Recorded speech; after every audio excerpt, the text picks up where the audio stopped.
Bonsoir peuple féerique, je vous souhaite de très bonnes fêtes de Yule ainsi qu'un joyeux Noël à tous et à toutes. J'ai décidé de prendre l'oracle des bénédictions celtiques pour cette 5e nuit sacrée de Yule qui correspond bien pour l'hospitalité, la gratitude, etc. Donc on va aller choisir une petite carte. Alors nous avons bénédiction pour une mère. Bah alors là, que dire?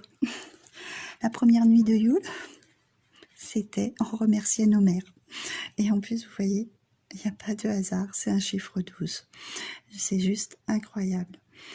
En plus, elle a un boulot. Bon, moi, cette carte, elle me parle particulièrement, puisque je vous ai fait un post il y a quelques jours, avec une histoire où il y a un signe. Et moi, ça représente vraiment ma mère. Donc, c'est un beau message que je viens de recevoir. Je vais aller vous dire son message à cette carte.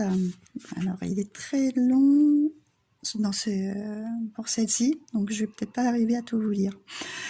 Nous portons les enfants dans notre ventre, les mettons au monde, leur donnons le sein. Il faut pourtant que nous les laissions grandir et partir. Telles sont les difficultés et l'enjeu de la maternité dont nous ne sommes que des initiés. La maternité est pleine de paradoxes et de contradictions. Être mère, c'est être à la fois soi-même et une autre. Puissiez-vous avoir la chance que vos enfants soient bien portants. Puisse la maternité stimuler en vous la guérison des blessures de votre propre enfance. Puisse la terre vous materner et vous bénir quand vous emprunterez le chemin semé d'embûches de la maternité.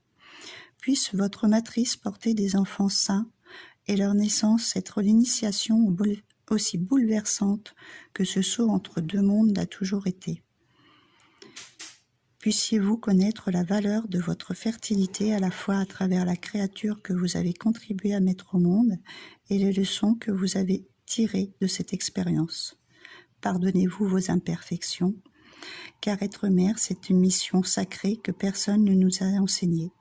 Nous devons nous laisser guider par notre ressenti, notre instinct, et cet amour maternel que tout le monde désire.